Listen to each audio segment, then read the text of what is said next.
할렐루야! 오늘도 복된 하루가 될 것입니다. 성령 하나님이 우리와 함께 하시며 우리 주 예수 그리스도 이름으로 선포하며 아버지를 바라보는 모든 자들, 주의 십자가 안에서 오늘도 온전함을 사모하며 믿음으로 걸어가는 모든 주의 자녀들 가운데 하나님의 말씀과 은혜와 충만함으로 채워주실 것입니다. 함께 믿음으로 기도하며 예배하며 나아갑시다. 3월 2일 목요일 아침 예배 성삼위 하나님께 올려드립니다. 오늘 하나님의 말씀은 미가 2장 1절부터 13절까지입니다. 미가 2장 1절부터 13절까지입니다. 그들이 침상에서 죄를 꾀하며 악을 꾸미고 날이 밝으면 그 손에 힘이 있으므로 그것을 행하는 자는 화 있을진저. 밭들을 탐하여 빼앗고 집들은 탐하여 차지하니 그들이 남자와 그의 집과 사람과 그의 산업을 강탈하도다. 그러므로 여호와의 말씀에 내가 이 족속에게 재앙을 계획하나니 너희의 목이 이에서 벗어나지 못할 것이요 또한 교만하게 다니지 못할 것이라. 이는 재앙의 때임이라 하셨느니라.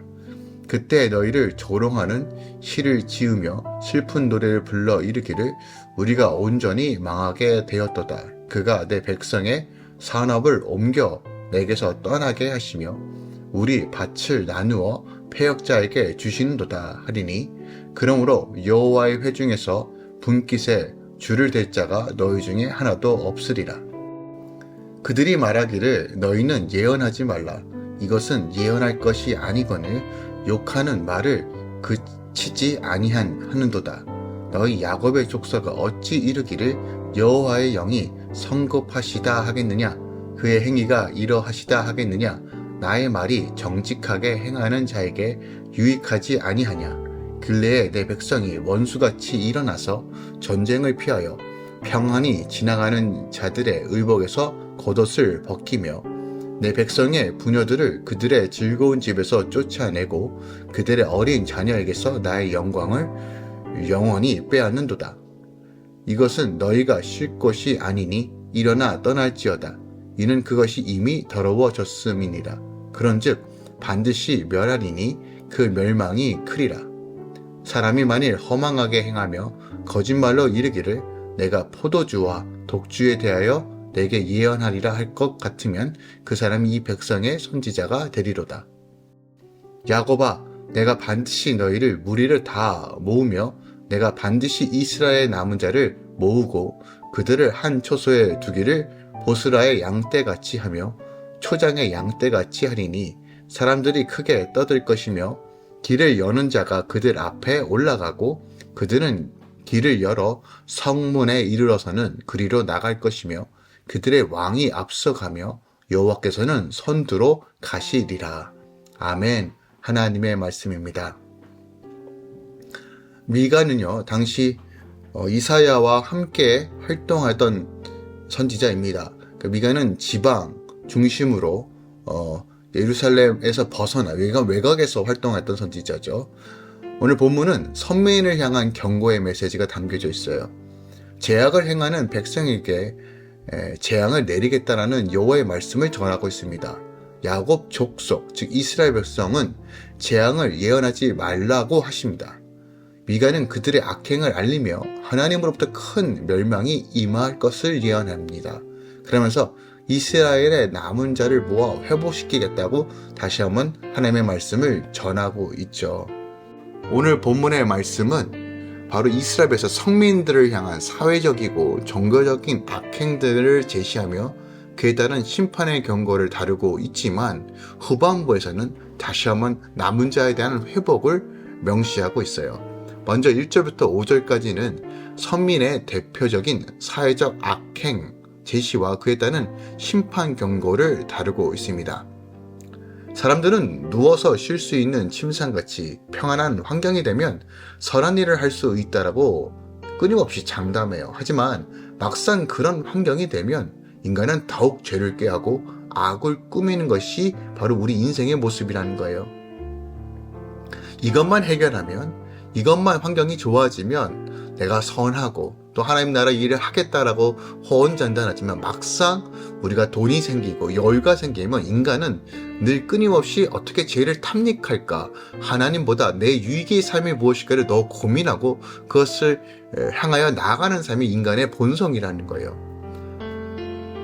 또한 능력이 있으면 더 많이 섬길 수 있다라고 호언장담하지만 그 능력으로 많은 것을 차지하고자 더 큰 죄를 지을 뿐이라는 거예요. 그러나 우리는 우리가 계획하고 행하는 모든 죄악과 부패의 결과로 재앙의 때가 온다는 것을 오늘 본문 말씀을 통해서 다시 한번 기억해야 됩니다. 그때는 내 손으로 이룬 산업과 분깃이 허무하게 될 것이에요. 당시 서민의 대표적인 사회적 악행은요, 약하고 가난한 자들의 소유를 강탈했던 것이에요. 미가는 거의 같은 시대의 남유다 출신으로 북이스라엘에 활동한 아모스 선지자가 기록한 아모스에서는 당시 사회 지배층이 약하고 가난한 자들을 얼마나 강탈하는지를 적나라하게 고발합니다. 이와 관련해 미가 역시도 하나님께서 이처럼 약하고 가난한 자들의 소유를 강탈하는 이 선민 사회에 재앙을 내려 그들의 소유를 패역자들에게 빼앗기게 하실 거라고 엄중하게 지금 경고하는 거예요. 6절부터 11절까지는 이제 선민의 종교적이고 비인도적 악행 사례를 제시하고 그에 따른 심판의 경고가 오늘 본문에 기록하고 있습니다. 제약을 떠나지 않는 사람들은 참된 예언을 욕하는 말로 여기며 듣기를 싫어하죠. 그러니까 자기 생각이 늘 정답이고 그 기준에 따라서 살아갑니다. 죄를 드러내고 심판하시는 하나님을 성급하다고 비난하며 거역할 뿐이죠. 그들은 자기가 삶의 주인이 되어 욕심을 채우고자 약자를 괴롭히기를 망설이지 않아요. 참된 예언을 버리고 포도주와 독주의 예언, 곧 자기 욕구가 충족되리라는 이런 거짓 예언만 즐겨 들어요. 자기 귀에만 듣기 좋으면 되는 거예요. 싫더라도 진리의 말씀을 잘 들을 때만이 하나님의 원수의 자리에서 떠나 하나님의 백성의 자리로 서게 되는 것이에요. 기억합시다. 우리는 하나님의 질서와 법도 안에 있어야 돼요. 이게 정답입니다.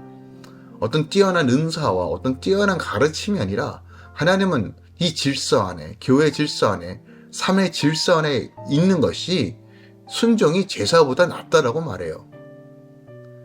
오늘 내가 듣고 싶어하는 이런 독주 같은 예언이 무엇입니까? 나를 기쁘게 하는 말씀만 주워 듣고 있는 것은 무엇인지를 점검해 봐야 된다는 거예요.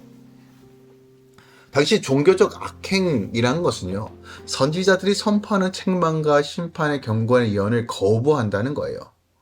그리고 비인도적인 악행이란 전쟁, 피난민과 힘없는 부녀자들, 그들의 어린 자녀들로 하여금 삶다운 삶을 주지 않고 그리고 자신의 유익만 취했다는 거예요.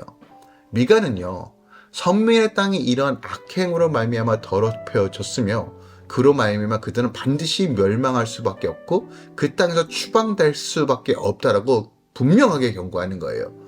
특히 선지자는요, 여기서 하나님의 심판 경고에도 불구하고 서민이 포도주와 독주로 상징되는 풍요를 예언하는 거짓 선지자들을 추종한다. 허망한 것을 향해 나아간다. 결국 이것으로 인하여 멸망할 것이라고 11절에 분명하게 경고합니다. 그럼에도 불구하고요, 12절부터 13절까지는 이스라엘 남은 자들을 모아 회복시킬 거라고 약속하십니다. 하나님이 사마리아와 예루살렘의 죄의 결과로 황무지가 되게 하시지만 남은 백성은 직접 모아 풍요로운 장소에 두시겠다고 약속하세요. 그래서 죄인이 구원을 얻을 유일한 소망은 오직 여호와 하나님께만 있다는 거예요. 이스라엘의 남은 자는 하나님의 약속을 믿는 자예요. 그래도 끝까지 주님을 신뢰하는 자들이에요. 내 의를 드러내는 것이 아니라 겸손히 주의 말씀을 붙드는 것이에요. 그리고 믿음은 그리스도의 말씀을 들을 때 생긴다라고 분명히 로마서 10장 10절에 말한 것처럼 세상에 보이는 방식과 내 안에 내 욕구를 향해 나아가는 삶이 아니라 하나님의 말씀으로 날마다 걸어가는 삶, 내 삶을 치는 삶, 내 삶을 점검해 보는 것, 이것이 바로 남은 자의 삶이라는 거예요. 비가의 시대에 하나님의 백성이 선민 사이가 수직적으로는 하나님과의 관계는 물론 수편적으로 대인 관계에서도 매우 어그러지고 깨져 있었다는 것을 우리가 어느 정도 유추해 볼 수 있어요. 가인이나 사울, 아합의 사례를 통해서도 알 수 있는 것처럼 수직적으로 하나님과의 바른 관계를 맺지 못하는 사람은 수평적으로 사람과의 관계도 온전하게 세울 수 없다는 이 영적 원리를 분명히 가르칩니다. 그런 사람들이 주류를 형성하는 사회 인간관계란 결국 짐승과 같은 삶이라는 거예요. 양육강식의 원리, 하나님의 자비와 평등과 공의와 정의가 아니라 자기 욕망을 따라서만 살아가는 세상. 현재 그것이 오늘날 우리의 모습 아닙니까? 우리 세상이 아닙니까? 그러므로 교회가, 성도가 깨어서 하나님의 말씀을 기준으로 생명을 살리는 그 일에 온전히 갈망하고 또한 하나님의 말씀에 촉도되는 삶, 기준이 되는 삶으로서 이 세상 가운데 회복을 선포해야 된다는 거예요. 특별하게 오늘 이 아침 1절부터 5절까지의 말씀을 한 번 더 살펴보기 원합니다. 1절부터 5절까지는요. 하나님의 시각과 하나님의 관점으로 악을 어떻게 보는지 우리에게 자세히 가르쳐주고 있습니다. 가난한 자들을 압제하고 착취하는 이스라엘의 부유한 자들과 권세자들을 향한 심판 경고가 1절부터 5절이에요. 그중에 1절을 보면요. 이렇게 기록합니다. 그들이 침상에서 죄를 꾀하여 악을 꾸미고 날이 밝으면 그 손에 힘이 있으므로 그것을 행하는 자는 화 있을진저라고 말합니다. 여기서 우리는 악한 자들이 악을 행하는 단계를 볼 수 있어요. 총 3가지로 우리가 좀 정리해 볼 수 있는데 첫 번째 단계는요. 악을 꾀하는 단계예요. 그러니까 어떤 악을 행할 것인지를 생각하는 단계입니다.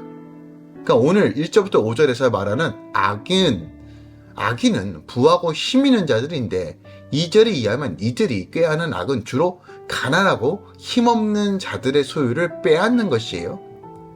이제는 밤이면 밤마다 침상에 누워 내일은 누구의 소유물을 빼앗을 것인가를 늘 고민하고 궁리했다는 거예요. 그리고 그 다음 단계는요. 이들은 바로 행하고자 하는 악을 실행으로 옮겨서 구체적인 계획을 세우는 자들입니다. 그러니까 본절의 표현대로 하면 구체적으로 실천한 악을 기획하는 것이라고 말해요. 그리고 마지막으로 끝으로는 이들은 그렇게 꾀하고 꾸민 악을 마침내 실행까지 옮기는 것이에요. 이 3단계입니다. 생각하고 그리고 계획하고 실행하는 것. 자, 이 모든 것들이 결국 악의 순례라는 거예요. 그러니까 이런 악을 대표적으로 행했던 사람이 바로 이 북이스라엘 역사상 그리고 선민 역사상 가장 극악한 왕이라고 말할 수 있는 아합이 나봇이라는 이의 포도원을 빼앗는 과정에서 우리가 분명히 볼 수 있어요. 당시 아합 왕은요. 이세벨을 아내로 두고 있었는데 나봇의 포도원을 빼앗으려고 침상에 누워 잠 못 이루면 궁리합니다. 이것이 열왕기상 21장 4장에 기록되어 있어요. 그러니까 악을 꾀하는 것이에요. 그리고 따라서 아합은 나봇의 포도원을 빼앗기 위하여 아내 이세벨의 강교한 조언을 쫓아 비를 동원하여 나봇에게 하나님과 왕을 모독했다는 누명을 씌워 그를 제거하려는 계획을 세워요.